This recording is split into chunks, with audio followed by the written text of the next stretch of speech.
Bendiciones, amigos y amigas. Aprovecho la ocasión para saludar a todas las personas que se han conectado y en principio pues agradecer al pastor Francisco Maldonado la oportunidad de compartir tanto con la iglesia como con todas las personas que se puedan estar conectando.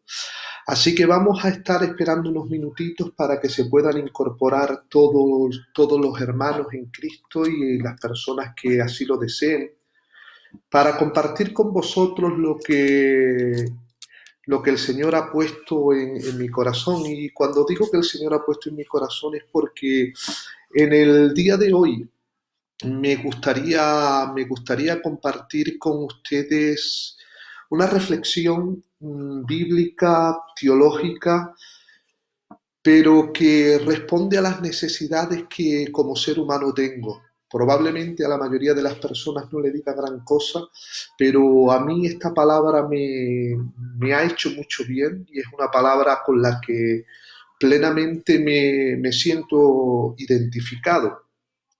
Hoy quisiera compartir con ustedes un tema complejo y que imprescindiblemente pues las personas que me están escuchando, piense ahora en directo o a posteriori, te invito a que tomes tu Biblia o bien por el navegador de Google puedes ir siguiendo los textos que voy a citar y que sea el Espíritu Santo, esto es lo que deseo, ¿no? Que sea el propio Espíritu Santo el que haga arder en nosotros su palabra, y más que una palabra emotiva, lo que sí estoy buscando es que es una palabra que venga desde una comprensión de un espíritu abierto y que llegue a nuestro intelecto y que trascienda a nuestro intelecto, a nuestras emociones y también a nuestra parte conativa, para que no sea una simple palabra que queda en fea, bonita, agradable, desagradable, sino que produzca en nosotros una reflexión profunda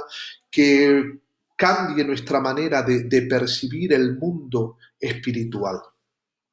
El título de este mensaje es Un reino sin apuros. Eso es precisamente de lo que se trata en el reino de Dios, un reino sin apuro. El reino de Dios no sufre urgencia ni despropósito. El libro de Isaías habla que lo dilatado de su imperio no tiene fin.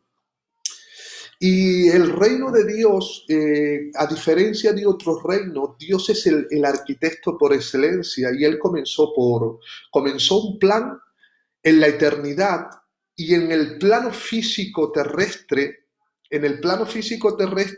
lo reveló, lo dio a conocer por el principio, pero era un producto acabado, es decir, todo lo que nosotros estamos viviendo como mortales, a Dios no se le escapa para nada de su control y como dice la Biblia, la vida es un libro abierto, es como si fuera un libro abierto. Dios conoce el principio, el fin de todo y conociéndolo todo como lo conoce,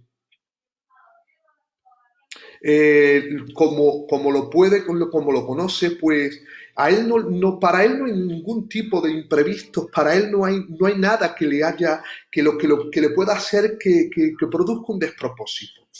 Fijaros bien que él como arquitecto comenzó por el final, es decir, el libro de Apocalipsis capítulo 13 verso 8 dice: el cordero inmolado antes de la fundación del mundo. La muerte de Cristo no fue el resultado de un accidente y en Edén no apareció un elemento que tuvo que hacer que Dios tuviera que alterar todos sus planes. Dios contaba con todas las decisiones de la humanidad y antes la situación de ese agravio tan grande, ya había preparado al Cordero, a su Hijo, para que fuese inmolado antes de la fundación del mundo. Pero no solamente el Cordero es inmolado antes de la fundación del mundo, sino que también escogió a los suyos. Dice la Biblia que fuimos escogidos en Cristo antes de la fundación del mundo en Efesios capítulo 1, versículo 4. Y en segunda de Timoteo 1.9 dice que nos salvó según su propósito, según la gracia que nos fue dada en Cristo desde la eternidad. Por consiguiente, el reino de Dios no sufre urgencias, no hay crisis de emergencia. Y además de tener un plan perfecto, el reino de Dios también cuenta con un programa, porque los planes perfectos cuentan con programas perfectos, es decir, todo lo que se diseña entra en una temporalidad y el que está por encima, que es Dios, tiene el control tanto del diseño como del orden de los acontecimientos. Por eso dice Gálatas capítulo 4, verso 4, dice el texto que llegando el cumplimiento del tiempo, vino Cristo. Es decir, cuando se cumplió el tiempo viene Cristo, no cuando pasó el tiempo, sino que se cumplió. Se tuvieron que dar una serie de variables que hicieron que se abriera esa dimensión de cumplimiento de tiempo. Y como ya se puede apreciar, cuando Cristo viene, viene en el momento justo. En cuanto al orden geográfico, Roma había diseñado unas carreteras para llegar hasta los fines de la tierra. En cuanto a la religión, había un caos religioso tanto en Grecia como en Roma, como en el mismo pueblo de Israel. La condición moral del hombre era la más... Y en esos momentos justo aparece Cristo. ¿Por qué? Porque Dios ya había determinado los tiempos. Entonces, para nosotros que somos ciudadanos de ese reino, esto nos proporciona una seguridad, nos proporciona realmente una estabilidad, saber que en el reino de Dios no hay crisis de emergencia. Sin embargo, hay algo que sí ocurre para nosotros que somos los ciudadanos del reino, que esto es una contradicción en sí mismo para nosotros los seres mortales. Y es que si bien el reino no sufre de crisis en cuanto a urgencia ni despropósitos, la Biblia sí dice que el reino de Dios sufre violencia. Por ende, pertenecemos a un reino que no sufre de imprevisto, pero que sus súbditos y su reino sí sufre violencia. Te invito a que analices el párrafo de Mateo, capítulo 11, verso 12. Dice así el texto: desde los días del Juan el Bautista hasta ahora, el reino de los cielos sufre violencia y los violentos lo conquistan por la fuerza. Como todos vosotros sabéis, todas las personas que se adentran en el mundo de las escrituras, se necesita un texto fuera de lugar para convertirlo, ese texto, en un pretexto. La Biblia se interpreta gramático histórico y hay que entender tanto el texto como su contexto.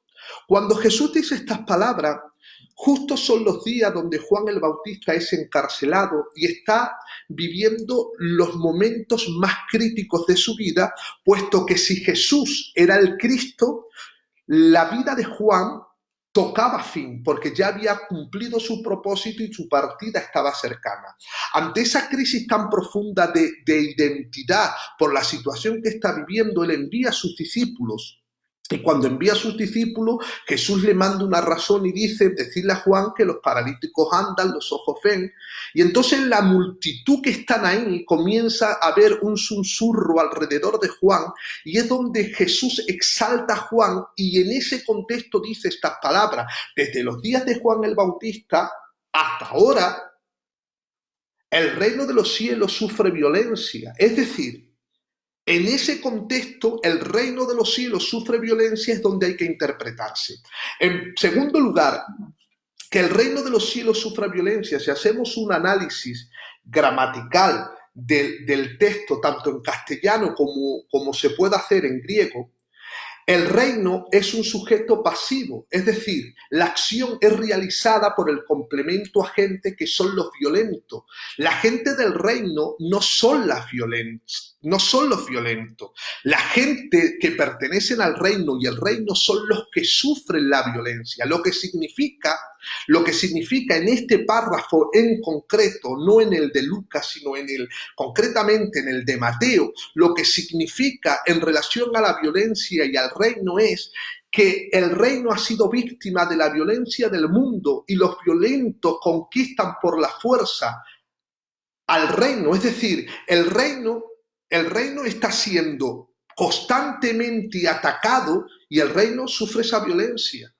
El reino pierde terreno, es decir, la jurisdicción de Dios, el gobierno de Dios, la basilea de Dios pierde terreno en la tierra. ¿Por qué? Porque la maldad del ser humano y la voluntad humana ataca violentamente al reino y por ende el reino son agentes pasivos que sufren violencia. ¿Cómo? Aquí aparecen mis mayores interrogantes.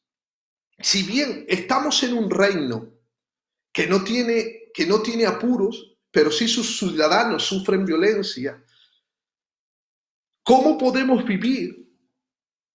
¿Cómo podemos vivir en un reino aviolentado, en un mundo donde Jesús dijo que en el mundo hallaréis aflicción, cuando tenemos un rey que no es pasivo, pero que todo lo tiene bajo control?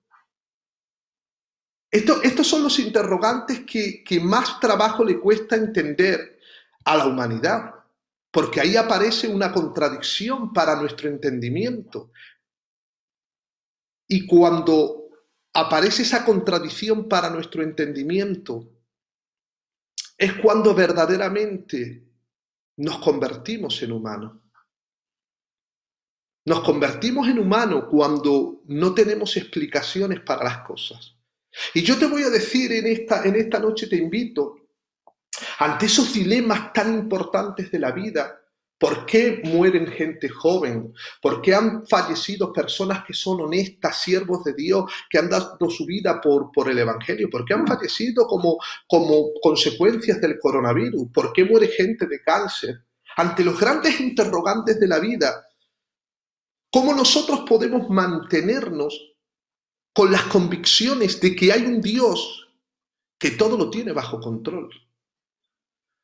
Pues yo la única respuesta que veo en las Sagradas Escrituras, probablemente porque sea torpe y limitado, es lo que he definido con la palabra tomando la copa de la voluntad de Dios. Tomando la copa de la voluntad de Dios significa que somos mortales, que no todo lo podemos, que no todo lo entendemos y que para seguir adelante necesitamos el apoyo de Dios, una intervención de Dios, que produce en nosotros la fortaleza para morir por lo que no entendemos. El mismo Jesús ante el sufrimiento humano, cuando muere su amigo Lázaro, lloró, porque Jesús no tenía complejo de superioridad, y Jesús tuvo hambre y tuvo sed y se durmió. Porque Jesús en los días de su carne vivió la humanidad desde una humanidad completa. No tenía que ocultar cuando se cansaba. No tenía que ocultar cuando las cosas no lo sabían. Su naturaleza humana, esa naturaleza humana, que en Cristo solamente había una persona, pero dos naturalezas, una dualidad de naturaleza. Si bien como Dios lo sabe todo, en cuanto a hombre, su mente y su cerebro es finito y es limitado, y le preguntan cuándo va a ser la hora del fin, y Jesús no tiene reparo en decirle a sus discípulos que eso solo lo sabe el Padre. ¿Por qué? Porque desde la perspectiva y desde el conocimiento y las cogniciones que tenía humana, él no sabía. Esto es lo que realmente me motiva, esto es lo que realmente me produce consuelo, que el propio Cristo, como humano, en su naturaleza humana, no lo sabía todo, ni estaba en todas partes, ni a todo le daba una respuesta. Lo siento por aquellas personas que constantemente se visten de superhéroe y que constantemente están dando explicaciones cuando Dios simplemente en sus días de sus carnes lloró. Porque Jesús vio a Jerusalén y ante el sufrimiento que se le vaticinaba a Jerusalén, Jesús lloró. Porque Jesús no trajo una explicación del porqué del sufrimiento. Ahora, déjenme, por favor, les invito a que analicemos cómo Jesús vivió la agonía de la limitación. Lucas capítulo 22, versículo 44, dice que después de haber cenado Jesús con sus discípulos, se fue a un huerto, concretamente a un lugar del huerto llamado Getsemaní. Y allí se puso a orar y dice Lucas, que es el de los cuatro evangelios, el médico y que recoge esos matices de la medicina.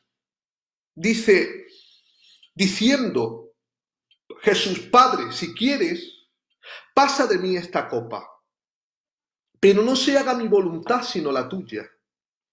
Y se le apareció un ángel del cielo para fortalecerle, y estando en agonía oraba más intensamente, y su sudor era como grandes gotas de sangre que caían por el suelo.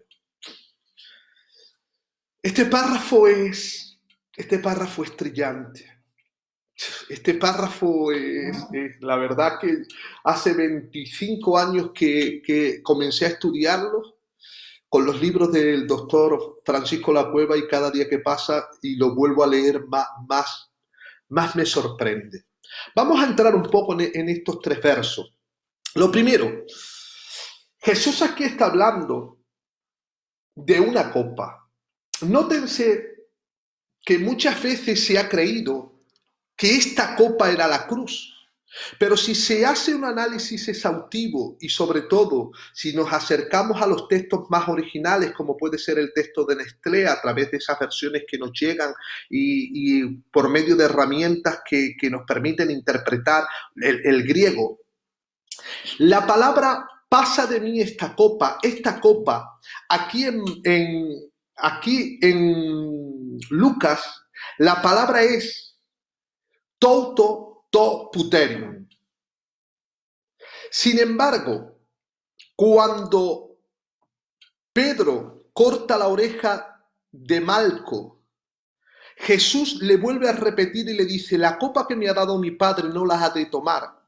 Pero aquí ya no aparece la palabra touto puterium, sino que aparece la palabra to puterium, que ya desde los temas originales, en todo el proceso de Getsemaní, nosotros desde la traducción leemos dos veces esta copa, pero las personas que puedan leer el griego se dan por cuenta que son dos copas diferentes. La primera copa es la copa de la agonía vivida en Getsemaní, la segunda copa es la copa que se refiere a su muerte en la cruz. Es decir, Jesús le pide al Padre que le haga pasar la agonía del Getsemaní y no tiene ningún problema por aceptar la tortura de la cruz. En Getsemaní hubo agonía. Aquí voy a entrar un poco a explicar. Dice el texto, y estando en agonía. La palabra agonía proviene de una palabra griega que significa lucha. En Getsemaní, la primera copa está vinculada a la lucha que había en aquella naturaleza humana de Cristo, cuando la mente finita de la naturaleza humana comienza a recibir la revelación de lo que le viene. Aquella mente humana comienza a hacer que el cerebro dispare todos los mecanismos de defensa, que están vinculados al sufrimiento, al punto que Jesús en el párrafo de Mateo le dice a sus discípulos, mi alma está triste y triste hasta la muerte. Mi alma está triste y hasta triste hasta la muerte. Y la traducción del griego significa que su alma, su vida estaba rodeada de una tristeza tan profunda que podía morir. Se liberaron todas las hormonas asociadas al estrés, porque Jesús en esos momentos del Getsemaní estaba viviendo en sus propias carnes, dado que como su cerebro humano y su mente humana podían ver el futuro, porque el ser humano tiene esa capacidad de crear el futuro, a diferencia de Cristo que no lo creaba, es que simplemente lo vivía porque él sabía lo que iba a venir. Comenzó aquel cuerpo a sufrir tanto, pudo experimentar tanto dolor, tanta agonía, pudo experimentar tanto sufrimiento, tanta presión, pero era tanta, que escuche bien lo que dice el libro de Hebreos capítulo 5, versículo 7. Y Cristo, en los días de su carne, ofreciendo ruegos y súplicas con gran clamor y lágrima, aquel que podía oírlo, liberarlo de la muerte, fue oído a causa de su temor reverente. Es decir, en la primera copa, Jesús fue oído por el Padre. Por eso dice el texto que se le apareció un ángel para fortalecerlo.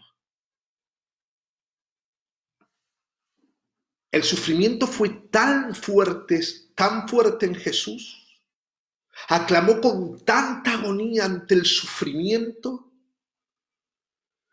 que el dolor era tan elevado que su sangre corría a una velocidad tan elevada por su organismo que si no llega a tener una evacuación a través de la dermis, probablemente Jesús hubiese muerto de un infarto.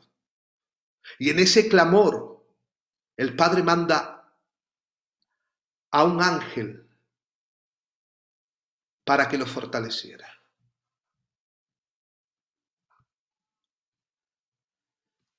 El Padre le manda a un ángel para que lo fortalezca. Porque en Getsemaní, la naturaleza humana de Cristo tuvo que ser quebrantada hasta lo sumo y fundirse en una sola voluntad, que era la voluntad del Padre. Porque ante los grandes sufrimientos de la vida, Jesús nos enseña que Él sufrió, que no dio respuesta a todo, que le aclamó al Padre y que necesitó ayuda de un ángel para no morir.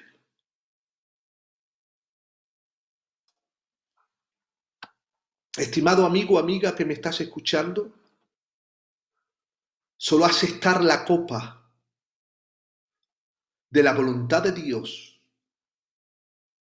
es lo que nos va a permitir cumplir nuestro propósito y tener las suficientes fuerzas para morir por Dios. Porque no somos llamados para comprender, no somos llamados para entender. Somos llamados para creer y para aceptar la voluntad de Dios. Y la voluntad de Dios, aceptarla, al propio Cristo le supuso una agonía interminable. Al punto que gritó. Dice el texto bíblico que gritó, y las traducciones más fidedignas del texto es que gritaba desmesuradamente. Por eso yo en estos momentos lo único que te puedo decir es que hay un Dios que está al control, aunque tú no puedas entender lo que entiendes. Sin embargo, después de tomar la segunda copa, que es la tortura de la cruz, dice el libro de Isaías, y verá el fruto de su aflicción y quedará satisfecho. Y dice el libro de Hebreos que Jesús, por el gozo puesto delante, menospreció lo propio.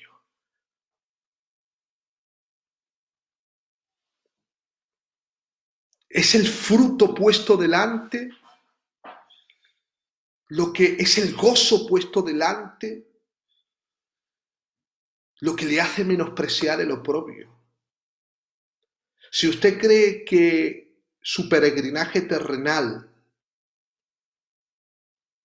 va a ser que todo lo va a entender, que todo va a salir como a usted le gusta, le dejo, le dejo con una pregunta. ¿Es usted Dios o humano?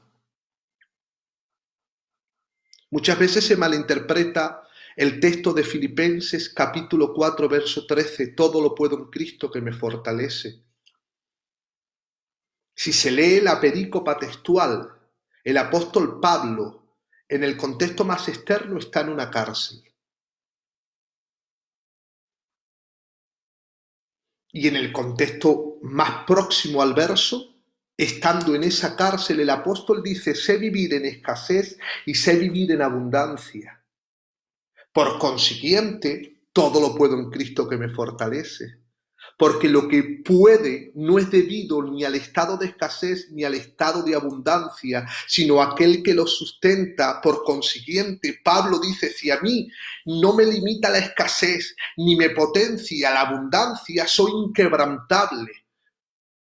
Soy inquebrantable, todo lo puedo en Cristo que me fortalece. Y ese es el mensaje que yo en esta noche, en estos momentos aquí, probablemente usted este vídeo lo podrá ver repetido. Este es el mensaje que yo le quiero transmitir. El mensaje que yo le quiero transmitir es que somos invencibles cuando nos unimos al propósito eterno de Dios y estamos dispuestos a tomar la copa de Dios, aunque nuestro conocimiento no lo entienda. Y eso implica el mayor de los sufrimientos, porque con Cristo estamos juntamente crucificados y es desde ahí desde donde se vive la vida cristiana. La vida cristiana no se vive desde la premisa de las metas personales, de los sueños personales y desde los éxitos personales. Como bien dice mi amigo Francisco, el cristianismo es un sacrificio y una muerte voluntaria.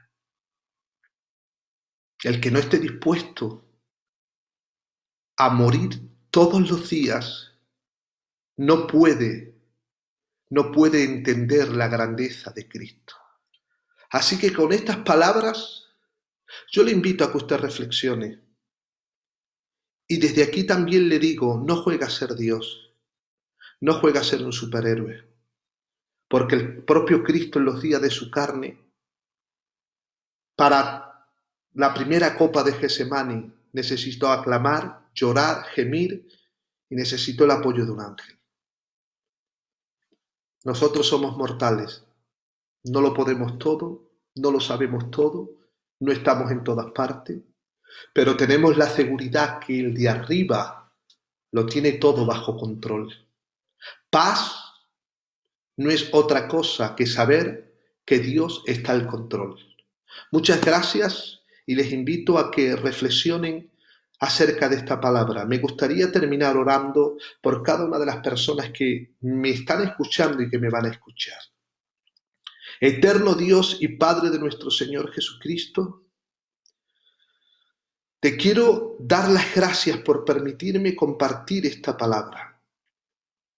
Te ruego, Dios Todopoderoso, que cada una de las personas que la escuchen tengan esa capacidad para discernir, para analizar y para retener lo bueno. Pero que nos permitas entender que no somos superhéroes, que no lo sabemos todo ni lo podemos todo, pero que todo lo podemos en ti, que tú nos fortaleces si estamos dispuestos al quebranto y a la muerte de nuestra propia razón y de nuestra propia voluntad. Jesús, tú eres nuestro ejemplo. Nos unimos a ti. También te pido, Señor, que en estos momentos tu consuelo, tu amor, tu gozo, estén sobre esas personas que están pasando por momentos de incomprensión, por los momentos más duros de la vida, donde no hay fruto en el entendimiento, donde no tienen respuesta a sus interrogantes. Te ruego que en ese sacrificio y en esa agonía de la razón aparezca el gozo de tu espíritu. Se active el gozo de tu espíritu, esa fuente que fluye de ríos de agua viva. que a pesar de no tener fruto en el conocimiento ni en la razón, somos capaces de tener una sonrisa no explicada por la cognición. Porque tú prometiste tu paz, tu gozo y que estarías con nosotros hasta los últimos de los días. En el nombre de Jesús. Amén. Os bendigo, muchas gracias por haberme permitido compartir. Espero que esta palabra le haya sido de bendición. Dios le bendiga.